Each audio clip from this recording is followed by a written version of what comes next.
کہ ہر باشعور انسان کا اپنی زندگی میں کوئی مقصد، کوئی نسب العین، کوئی آدرش، یہ ہندی کا لفظ آدرش ہے، بہت پیارا لفظ ہے۔ نسب العین یہ عربی زبان کا لفظ ہے۔ نسب العین آنکھوں کے سامنے کوئی منزل رہے اور انسان اسی کی طرف پیش قدمی کر رہا ہو، بڑھتا چلا جا رہا ہو۔ کسی کو آپ گول کہتے ہیں، کوئی نہ کوئی گول ہونا چاہیے۔ کسی کو آئیڈیل کہتے ہیں کہ کوئی نہ کوئی ایسی شے جس کو حاصل کرنے کے لیے انسان بہم جدوجہد کرے۔ جس شخص کی زندگی میں یہ نہیں ہے، وہ چاہے کتنا ہی انسان نظر آ رہا ہو، حقیقت میں حیوان۔ اب دوسری بات سمجھیے، یہ ایک عجیب ایکویشن ہے، الجبرے کا فارمولہ سمجھیے کہ انسان کا نسب العین اگر پست ہوگا تو اس انسان کی شخصیت بھی پست ہو جائے، اس کا نسب العین بلند اور اعلیٰ ہوگا تو اس کی اپنی شخصیت بھی اعلیٰ اور ارفع ہو جائے۔ یہ ایک جس کے لیے میں نے سورہ حج، ویسے تو یہ کہ پورا رکوع جو ہے آخری سورہ حج کا، وہ در حقیقت اس موضوع پر اس سے بہت ہی گہرا تعلق رکھنے والا ہے، لیکن میں صرف اس کا ایک ٹکڑا میں نے تلاوت کیا تھا آغاز میں۔ ضعف الطالب والمطلوب، مشرکین کے بارے میں کہا جا رہا ہے کہ ان کی کیفیت یہ ہے کہ کمزور ہیں وہ بھی جو چاہنے والے ہیں، وہ بھی جنہیں چاہا جا رہا ہے۔ یعنی مطلوب اگر اعلیٰ ہے انسان بھی اعلیٰ ہو جائے گا، مطلوب اگر پست ہے انسان بھی پست ہو جائے گا۔ نسب العین ادنا ہے، انسان میں دنی الطبع کی کیفیت پیدا ہو جائے گی، اور اگر وہ اعلیٰ اور ارفع ہے تو انسان کی شخصیت کو ترفع حاصل ہوگا، بلندی حاصل ہوگی۔ اب اس کی میں ذرا وضاحت کر دوں۔ دیکھیے سب سے گھٹیا نسب العین کیا ہے؟ جگر مراد آبادی کا بڑا پیارا مصرع ہے کہ اپنے ہی حسن کا دیوانہ بنا پھرتا ہوں۔ انسان اپنی ذات ہی کو نسب العین بنا، میرا غلبہ، میرا اقتدار، میری حکومت، میرے لیے دولت، میرے لیے عزت، میرے لیے شہرت، بس یہ حصول جو ہے اس کے لیے بھاگ دوڑ، محنت، کوشش، جدوجہد، یہ بھی ایک نسب العین ہے۔ آسانی سے دولت بھی حاصل نہیں ہوتی، دن رات کی محنت سے دولت ملتی ہے۔ آسانی سے شہرت بھی نہیں ملتی، بڑی بڑی راتوں کو جاگ کر انسان جو ہے وہ کام کرتا ہے جس سے اسے شہرت مل سکے۔ آسانی سے دنیا میں غلبہ بھی حاصل نہیں ہوتا۔ یہ چھوٹی سی کارپوریشن ہے، اس کا صدر بننے کے لیے بھی کیا پاپڑ بیلنے پڑتے ہیں، اور کوئی چھوٹا سا ملک ہو، اس کا صدر یا وزیر اعظم بننے کے لیے کیسے کیسے ہفت خان طے کرنے پڑتے ہیں۔ تو آسان کام کوئی نہیں ہے، لیکن یہ بھی ایک نسب العین ہے۔ اپنی ذات، اپنا اقتدار، اپنا غلبہ، اپنی دولت، اپنی شہرت، ذاتی وجاہت، یہ بھی ایک نسب العین ہے۔ لیکن جس انسان کا یہ نسب العین ہوگا، اب آپ خود سوچ لیجیے، انتہائی دنی الطبع انسان ہوگا، انتہائی پست فطرت انسان ہوگا۔ وہ تو ہر معاملے میں دیکھے گا میرا مفاد کیا ہے، وہ کبھی اپنے قوم کی منفعت کو مقدم نہیں رکھے گا اپنے ذاتی مفاد پر، وہ کبھی اپنے وطن کی عزت کو مقدم نہیں رکھے گا اپنے ذاتی مفاد پر، وہ اپنے ذاتی مفاد کے لیے قوم کو بیچ دے گا،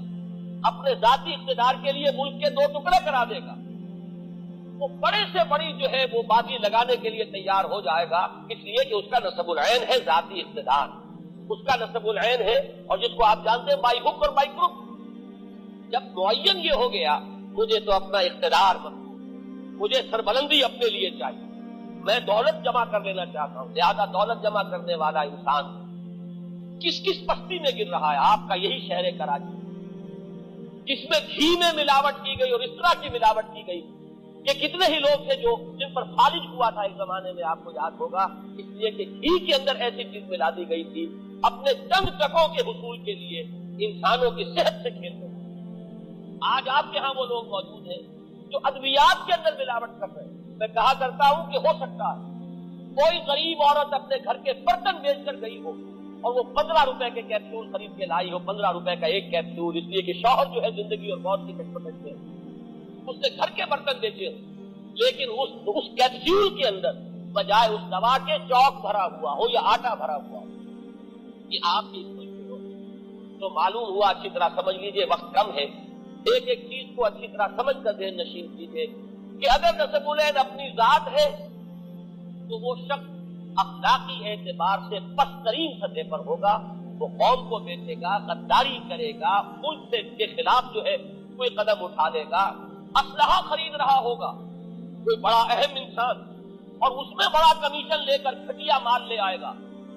اور ہو سکتا ہے کسی محاذ پر کسی وقت ایسی صورت ہو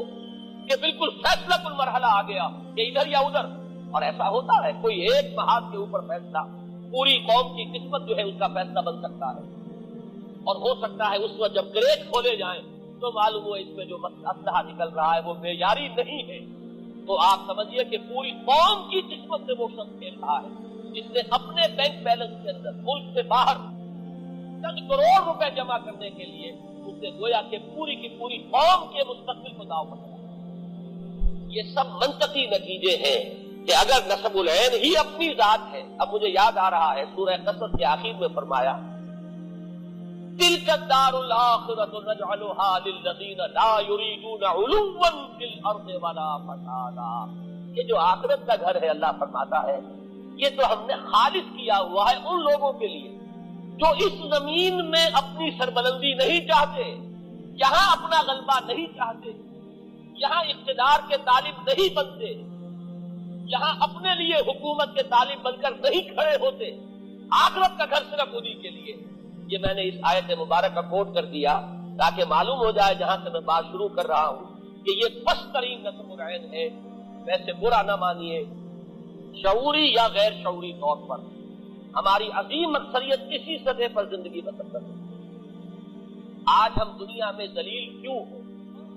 آج ہمارا پوری دنیا کے اندر کیوں نام عزت کے ساتھ نہیں لیا جا رہا؟ کیوں ہم کسی بین الاقوامی کسی فورم میں کیوں عزت کے ساتھ کھڑے نہیں ہو سکتے؟ معلوم ہوا یہ وجہ یہی ہے کہ ہماری قوم میں غدار آپ ہی کے قوم کے لوگ ہیں جو بکتے ہیں۔ اگر چاہے کہا جا رہا ہو کہ ہندوستان کی راہ کے ایجنٹ ہیں یا فلاں جو ہے افغانستان کے کھاد کے ایجنٹ ہیں، یہ نقاب پوش آتے ہیں اور گولیاں برسا کر چلے جاتے ہیں اور پھر بھائی بھائی کے گریبان کو پکڑ لیتا ہے، لیکن یہ